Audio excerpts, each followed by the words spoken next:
So in this example, the goal is a little bit different. We're not trying to figure out how likely the offspring are to get one particular version of a trait. Instead, we want just an overview of the distribution of possibilities within this trait.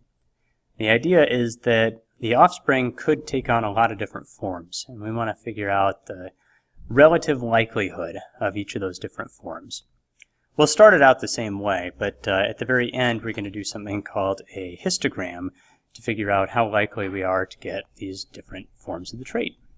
So we'll start out with Dad's gametes. So Dad, who has a genotype big A, big B, little c, big D, little d, is going to produce gametes. Every one of those gametes will have an A, a B, a C, and a D. So our job is to figure out the possible combinations for those A, B, C, and D. You should pause the video now and take a minute to try and figure those out for yourself. And now we'll go through the answers on this. I like to work in a particular order on this. If the order that I use doesn't make sense to you and you want to do a different one, that's fine too. But I will start with the first letter of each, the first one of each letter. So the big A, big B, little c, big D. And then I'll do all of those the same, except I'm going to switch and do the second letter for the D, or the second version of that D. So the first three are the same, and then I'm going to switch to the little d. Alright, now the C's, there's only one possibility there, so I don't need to make a change there. They'll all have little c's. The B's also only have one possibility, so I can't make a switch there. The only other thing that I can change is going from a big A to a little a. So the D possibilities are going to be exactly the same. We're just going to switch to a little a. So we'll have a little a, big B, little c, big D, and a little a, big B, little c, big little d. So we have 4 possible gametes for Dad. We're going to move on and do Mom's gametes now. So Mom is big A, big B, big C, big D, little d. And Mom will have 8 gamete possibilities on this. And again, you should pause the video and try and figure out those different possibilities on your own, and then come back to check your answer. So on Mom's, let's run through the possibilities. I'm going to try and visualize how I think about these ones, how I figure out the order. I'm going to just draw a little space here for each of these different letters, the A's, the B's, the C's, and the D's. And then each time I'm going to pick out either the first or the second of each letter. And I'll start with doing all firsts. So that's big A, big B, big C, big D. And then I'm going to switch the D to the second. So big A, big B, big C, but a little d this time. That's all the possibilities with the big A, B, and C, so let's switch the C now. So A's and B's will stay the same. We'll switch over to the second C, and with those locked in, we could have either a big D or a little d. So I'll do the first D, and then switch that over, and do the second D. Okay, next we will, better write those letters down here. So we've got big A, big B, now we're on to little c's and a big D, then big A, big B, little c, and little d.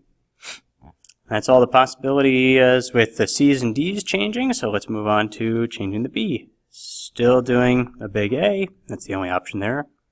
Now we'll do a little b, and it turns out that the 4 that we have written down right now will just be duplicated, except with a little b instead of a big B. So I'll go through and we'll do the first C and the first D. So big A, little b, big C, big D. Keep the A the same. We're on the second B, first C, and we'll change the D. So that'll be big A, little b, big C, little d. Notice that it's the same as the one right above it, just with a little b. First A, we're doing the second B all the way across. We've done both the variations with the first C, so we'll switch over and do the second C with the first D, big A, little b, little c, big D, and last one, big A, little b, and then, let's see, we're sticking with the second C there, whoops, and the big D. So we got big A, little b, little c, little d on that one. Next up, we need to set up our Punnett square. We do columns based on how many gametes dad has and rows based on mom's. So we're going to have 4 different columns with 8 different rows. So we'll get that set up next. And give yourself some space on these columns. 1, 2, 3, 4, 5, 6, 7, 8. That's all we need there. Whoops. 2, 3, 4, 5, 6, 7, 8. Okay. 4 columns.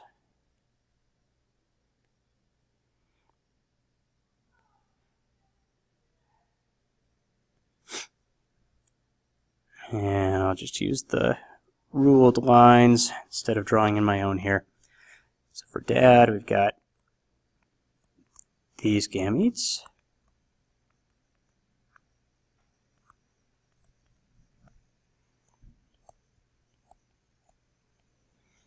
And for mom,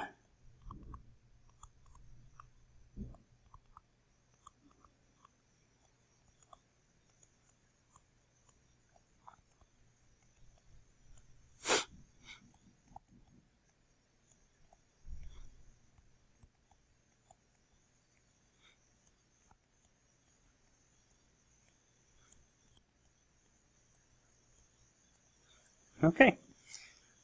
And at this point, you should pause the video again and see if you can fill in the rest of the Punnett square with the genes for all the possible offspring, all 32 of them.